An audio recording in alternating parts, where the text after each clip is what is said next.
नमस्कार। करनी को अंग। ज्ञान को कर्तव्य में उतारना ही सर्वोपरि है। इसी विषय को इस प्रसंग में कबीरदास बताए हैं। हे मनुष्यों, अपने किया हुआ कर्म कभी निष्फल नहीं होता। सात समुद्र की आड़ में होने पर भी समय पर आगे आकर मिलता है। मोक्षार्थ अपना पुरुषार्थ भी तब तक सफल नहीं होता जब तक बोधवान साधन संपन्न सद्गुरु सहायक नहीं मिलते। ऐसी अवस्था में जिस जिस शाखा पर साधक पैर रखते हैं वही झुक झुक जाती है। जो जो साधन आरंभ करता है निष्फल हो जाता है। आचरण के बिना जो कथनी करता है वह जैसे ही श्रेष्ठ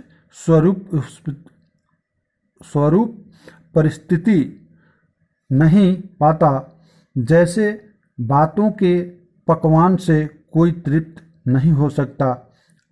आचरण के बिना अज्ञानी रात दिन कथनी करता है और सुनी सुनाई बातों को स्वानवत रात दिन भूखता रहता है। स्वान माने कुत्ता होता है। कुत्ता जैसे रात भर भूखता रहता है।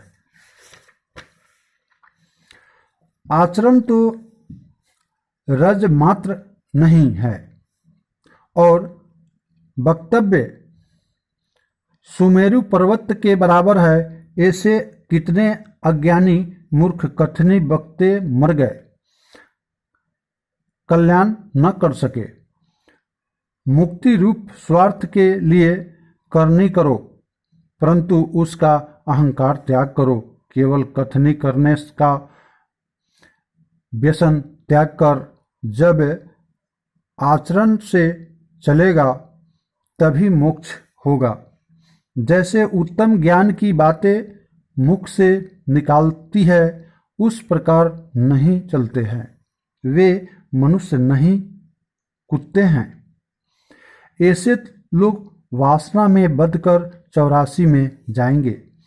एक चोर ने एक तुमड़ी चुराई और वह ले जाकर पानी में गाड़ने लगा। चोर तो उसे गाड़ता है और वह मछली है, वह उछलती है। चोर तो उसे गाड़ता है और वह उछलती है। उसने आचरण खोज करके नहीं धारण किया। वाचक ज्ञानी अपने भद्दे आचरणों को अपने सुंदर वक्तव्य में छिपाना चाहता है, परंतु वे दुराचार्य उछलकर सबके सामने हुए बिना नहीं रहते। जिसकी जैसी करनी है वह वैसी फल भोगता है। सद्गुरु के भक्ति बिना जन्म जन्मांतर दुख ही भोगता है। पथ चलते हुए जो गिर पड़े उसको दोष नहीं। जो नितांत बैठा ही रहता है उसके सिर पर मार्ग सब कठिन कोष बने रहते हैं। श्रोता यदि ध्यानपूर्वक नहीं सुनता तो वक्ता का उपदेश करना व्यर्थ है। श्रोता वक्ता की जब एक लक्ष्य में तदाकारता हो तब वक्तव्य का रस मिलता है। हजारों करोड़ों मूर्ख ज्ञान की बातें करते बकते अज्ञान ही में पच मरे। केवल कथनी तो सराहनीय हो जाती है, आचरण में चलना ही परम लाभ है। जब अपने में रहनी आ जाती है तब उसके मैदान में तो कथनी अपने आप आती जाती है, क्योंकि साधना अनुभव का स्रोत है। कथनी करना पिसान पीसना है और रहनी करना उसे पकाकर खाना है। यदि तू गुरु का शिष्य हुआ तो हमारी एक शिक्षा सुन। करूँगा करूँगा क्या करता है, जो पूर्व में भूले को आया है, जो पूर्व में भूले कर आया है, उनका निरीक्षण कर, उनको अब न दोहरा, कि हुए पूर्व वासनाओं का शमन कर। जब तू माता के गर्भ में पैदा हुआ था, तब तू तो रोता था और सब लोग प्रसन्नता से हंसते थे। अब ऐसी करनी करना कि मरने के पीछे भी तुम्हारे आचरण पर लोग हंसे।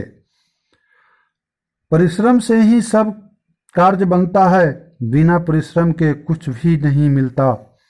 जमा हुआ घी भी सीधी उंगली से कभी नहीं निकलती। संत कबीर जी कहते हैं, कैसा भी बलशाली मनुष्य हो, बिना उद्योग किए दुख पाता है। पास में रखा हुआ भोजन बिना हाथ से उठाए मुख में कैसे जाएगा।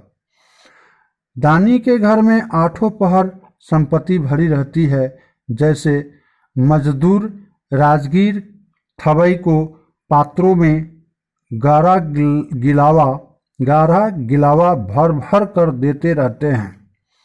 यदि मन में धैर्य रखे तो परिश्रम के सहारे धीरे धीरे होने योग्य बातें सब होती है। देखो, परिश्रम से कूप खोदने पर कठोर पृथ्वी में भी पानी निकल आता है। प्रिय साथियों, अगला भाग में लगनी को अंग लेकर फिर आऊँगा। मेरा आपको बहुत बहुत नमस्कार।